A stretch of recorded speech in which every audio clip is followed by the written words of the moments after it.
নমস্কার বন্ধুরা, sound of তিস্তার একটা নতুন ভিডিওতে আপনাদের সবাইকে স্বাগত। সময় এখন শীতকাল, আর শীতকাল মানে বন্ধু বান্ধবদেরকে নিয়ে ঘোরাঘুরি, ফ্যামিলি পিকনিক, মজা, চিড়িয়াখানা। যদি থাকেন নর্থ বেঙ্গলে বা যদি নর্থ বেঙ্গলে ঘুরতে আসছেন, হাতে মোটামুটি 3 ঘন্টা 4 ঘন্টা মতো সময় আছে, তাহলে অবশ্যই কিন্তু একবার ভিজিট করুন বেঙ্গল সাফারি পার্ক, শালুগাড়াতে, শিলিগুড়িতে শালুগাড়াতে এই জায়গাটা। আর এখানে একটা সবথেকে বড় মজার জায়গা হলো যে আপনি থাকবেন একটা খাঁচাবন্দি বাসের মধ্যে, জন্তু জানোয়াররা থাকবে খোলা, তারা তাদের নিজেদের মতন ঘোরাঘুরি করবে, আপনি বাসের মধ্যে থেকে সেই দৃশ্য অনুভব করতে পারবেন আর আনন্দ নিতে পারবেন।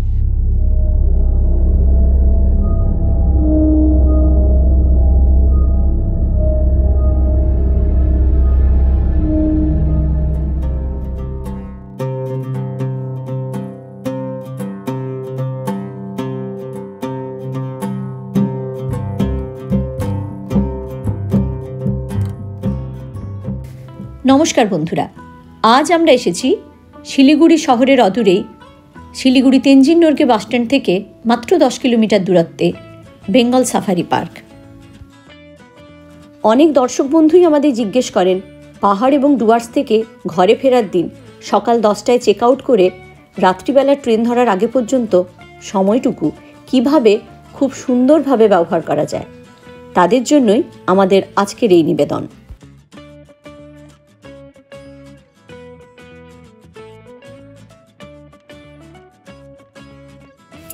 সবুজ ছায়াময় শীতল রাস্তা ধরে আমরা ঢুকে পড়লাম বেঙ্গল সাফারি পার্কে। আসলে এটি মহানন্দা ওয়াইল্ড লাইফ স্যাংচুয়ারির একটি অংশ মাত্র। ঢুকতেই চোখে পড়ল ক্লোক রুম।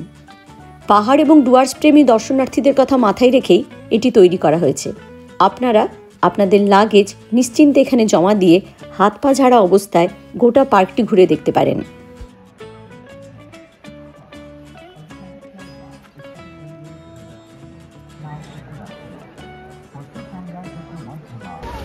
200 একরের উপরে জায়গা জুড়ে যে unique one of a kind সাফারির যে আয়োজন, এই আয়োজন আপনি ওয়েস্ট বেঙ্গলে কিন্তু আর কোনো জায়গায় পাবেন না।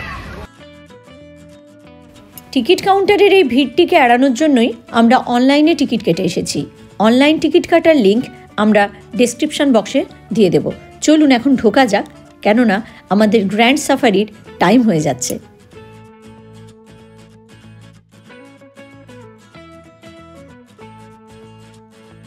এই পার্কটিতে আপনারা বিভিন্ন ধরনের জীবজন্তু দেখতে পাবেন।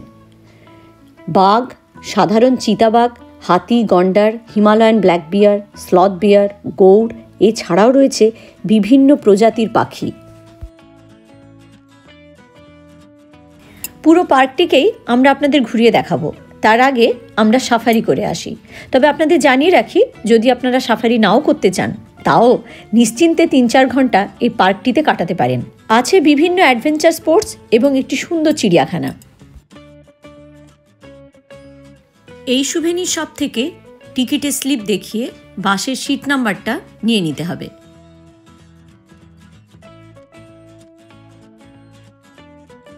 অনেক দরাদরি করে দুখানা উইন্ডো সিট পেয়েছি। উইন্ডো সিট না হলে সাফারি করে কোনো মজা নেই। টিকিট ছিল আমাদের কম্বো সাফারির, বাস নাম্বার 7592। এখন খুঁজি যে কোন বাসটা আছে।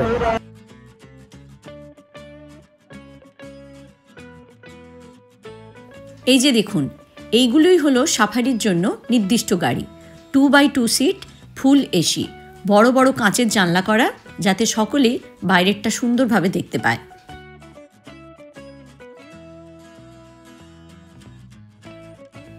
সাফারির জন্য এখানে রাখা আছে অনেকগুলি বাস।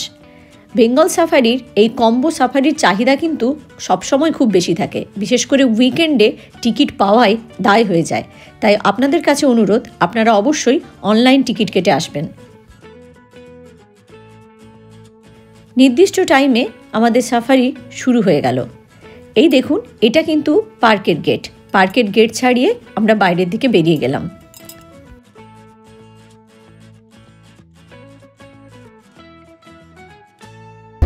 চিরকালই ছিলাম ব্যাক বেঞ্চার, বাসেও তাই, একদম পেছনের সিটে। হ্যালো,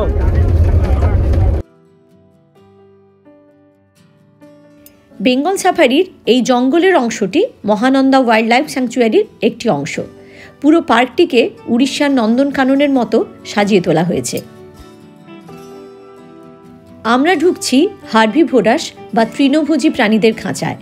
খাঁচা মানে সেটিও বেশ কয়েক একর জুড়ে অবস্থিত। প্রথমেই চোখে পড়ল এক পাল হরিণ। এই সাফারির মজা, মাঝখানে শুধুমাত্র একটি কাঁচের জানলা।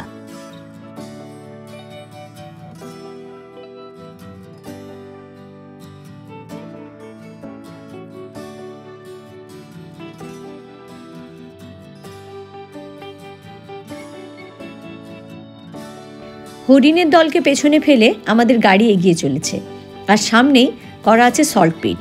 এখানেই নুন চাটতে আসে এখানকার পশু পাখিরা। আর দেখুন, একটা ময়ূর নিশ্চিন্তে ঘুরে বেড়াচ্ছে।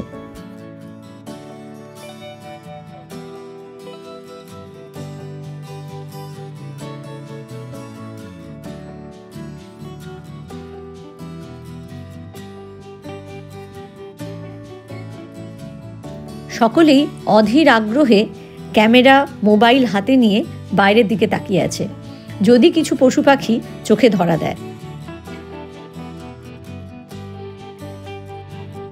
তৃণভোজীদের সাফারিতে আমাদের হরিণ এবং ময়ূর দর্শন হলো। আমরা এবার এই সাফারি থেকে বেরিয়ে যাব এশিয়াটিক ব্ল্যাক বিয়ার সাফারিতে। তবে সবারই মাথায় রয়্যাল বেঙ্গল টাইগারের চিন্তা।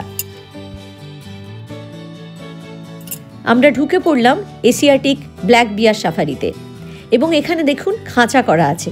খাঁচার মধ্যে একটি ভালুক লাফালাফিও করছে। দার্জিলিং জু থেকে এই দুটি এশিয়াটিক ব্ল্যাক বিয়ারকে আনা হয়েছে, যার একটি হলো পুরুষ, যার নাম ধ্রুব, এবং মহিলা হলো জেনিফার। এশিয়াটিক ব্ল্যাক বিয়ারের পেটের জায়গাটা সাদা রঙের হয়, আর ইনি এখন নিশ্চিন্তে শীত ঘুম দিচ্ছেন।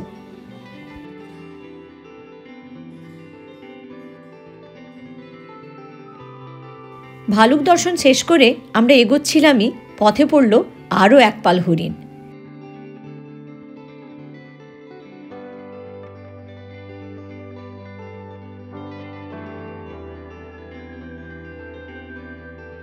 ভালুকের খাঁচা থেকে বেরিয়ে আমরা চলেছি লেপার্ড দর্শনে।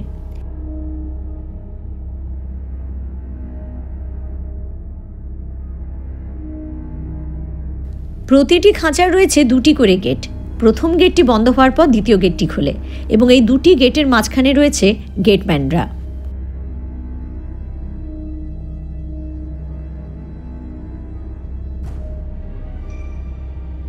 আমাদের আজকে ভাগ্য খুবই ভালো। গাড়ি গেটে ঢোকার পরে পরেই রাস্তার সাইডে গুটিসুটি মেরে রোদ পোহাচ্ছে একটি লেপার্ড।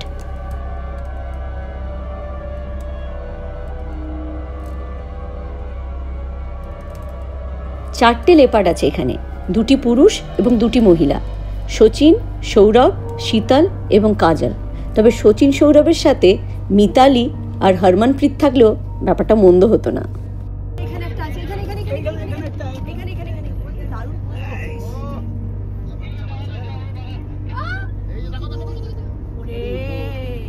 গাড়ি কিছুটা এগোতে না এগোতেই আবার ঝোপের ধারে শুয়ে আছে আরও একটি লেপার্ড।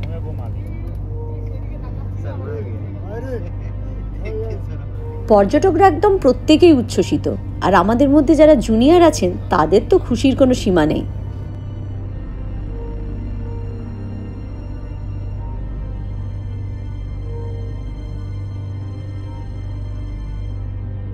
গেটের কাছে খাঁচার ভেতর রয়েছে আরও একটি লেপার্ড।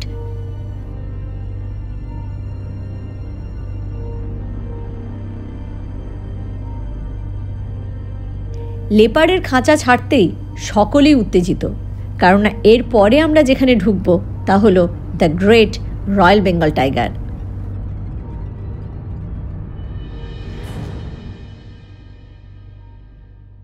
ওই দেখুন, সামনের সাফারি গাড়িটা দাঁড়িয়ে আছে, তার মানে বাবা জীবন ওখানেই কোথাও না কোথাও আছে।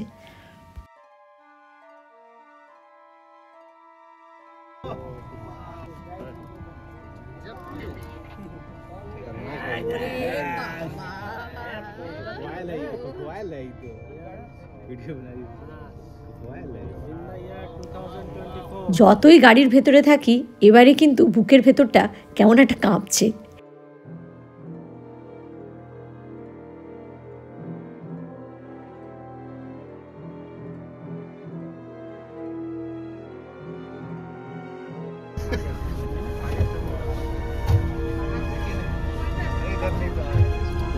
ওদের দেখে তো ছুটেছে। एकदम पूरा खाली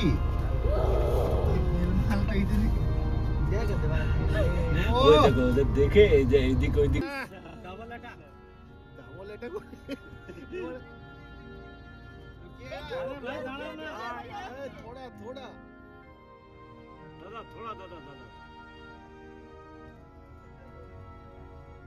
এসব মৌকা বারবার নেই মিলতে। চলো আমাদের কপাল ভালো, ওদের দেখে দেখে ওরা যেখানে যাচ্ছে এরাও যাচ্ছে, দেখছেন না?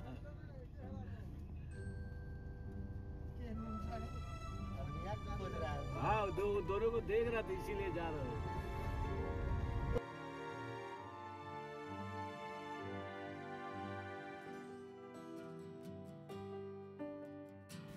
ইনি হলেন বেঙ্গল সাফারির শো স্টপার সাদাবাগ কিকা।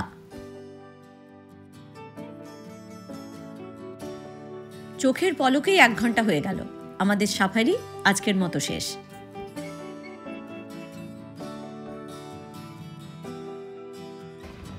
সাফারিটা কমপ্লিট হয়ে গেলে সাফারি স্টার্টিং পয়েন্টে না যাওয়াই ভালো, নেমে যাওয়া উচিত যেখান থেকে এলিফ্যান্ট রাইড হয়। আমরা সেখানেই নেমে গেছিলাম। মাঝখান দিয়ে পার্কের ভেতরে যে জুটা আছে সেটা একবার দেখে নেওয়া ভালো। অনেকটা বড় জায়গা জুড়ে হাঁটতে হবে অনেকটাই, তবে বন্ধু বান্ধব বাচ্চাদেরকে নিয়ে এলে তারাও কিন্তু যথেষ্ট মজা পাবে। এখানে কত ধরনের সাফারি হয়, তাদের চার্জ কত, কিভাবে বুকিং করবেন, সমস্ত তথ্য আমরা ভিডিওর এন্ডে আপনাদের দিয়ে দেব। তার আগে চলুন পায়ে হেঁটে জুটা একবার ঘুরে দেখা যাক। বেঙ্গল সাফারিতে আছে নানা ধরনের পাখি, ম্যাকাও থেকে বিভিন্ন ধরনের কাকাতুয়া এবং টিয়ার বিভিন্ন প্রজাতি। এখানে আছে অত্যন্ত সুন্দর দেখতে পাখি সিলভার ফিজেন্ট, সাদা ময়ূর, এমনি ময়ূর, বিভিন্ন প্রজাতির শকুন এবং সারস পাখি। রয়েছে কিংকোবরার এক বিশাল বড় খাঁচা, যাকে দেখলেই কিন্তু গা শিরশির করে উঠবে আপনাদের। বেঙ্গল সাফারির এই চিড়িয়াখানাটিকে আরও আকর্ষণীয় করে তুলেছে চশমা বানর, সজারু, লঙ্গুর, ঘড়িয়াল ইত্যাদির মতো বিভিন্ন ধরনের প্রাণীরা।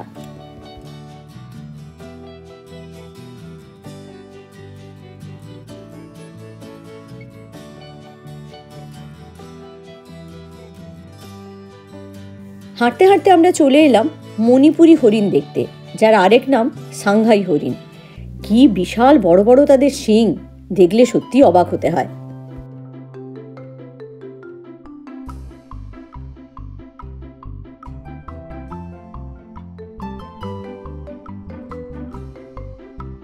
পার্কের মধ্যে বিভিন্ন জায়গায় বসার ব্যবস্থা, খাওয়ার জল, টয়লেট ফেসিলিটিস এবং বিভিন্ন স্ন্যাক্স আইটেমের দোকান আপনারা পেয়ে যাবেন। পার্কের ঠিক বাইরে ভাতের হোটেলও আছে। 50 টাকা টিকিটের বিনিময়ে টয় ট্রেনও চাপতে পারেন। পুরো পার্কটাকে টয় ট্রেন একবার ঘুরিয়ে নিয়ে আসবে। টয় ট্রেনের টিকিট অনলাইন এবং অফলাইন দুই মাধ্যমেই কাটা যাবে। বেঙ্গল সাফারি পার্কের নবতম সংযোজন হলো কিছু adventure sports, long and short zip line, cycling, canopy walk কিংবা রক ক্লিম্বিং।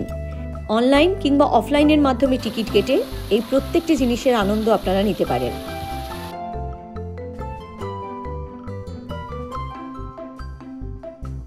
বড়দের সাথে পাল্লা দিয়ে জঙ্গল, নদী, পাহাড় দেখতে দেখতে ক্লান্ত আপনাদের ছোট্ট ছোট্ট শিশুদের জন্য রয়েছে মন ভালো করার এক দারুণ জায়গা।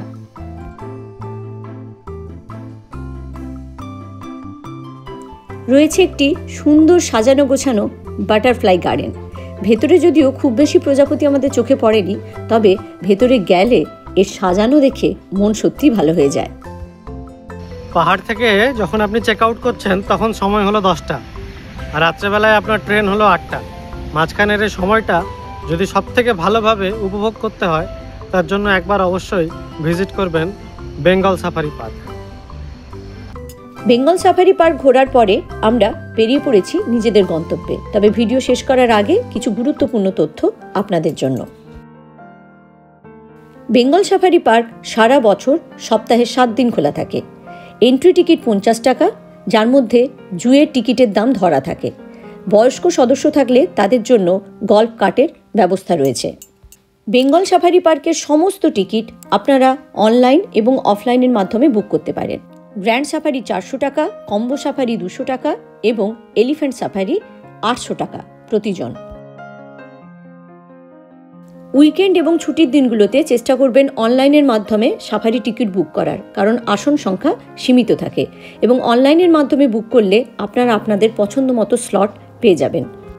Entry ticket, adventure sports, toy train এবং বয়স্কদের জন্য গল্ফ কার্টের টিকিটের দাম এখানে দেওয়া থাকলেও এগুলোও আপনারা অনলাইনের মাধ্যমে বুকিং করতে পারেন। বেঙ্গল সাফারিতে যে মাসে আপনারা পার্ক ভিজিট করতে চাইছেন সেই টিকিটটি সেই মাসেই আপনাদের কাটতে হবে। বন্ধুরা, আজ তাহলে এই পর্যন্তই। আবার ফিরব নতুন একটি ভিডিও নিয়ে। ততক্ষণ ভালো থাকবেন, সুস্থ থাকবেন এবং অবশ্যই ভ্রমণে থাকবেন।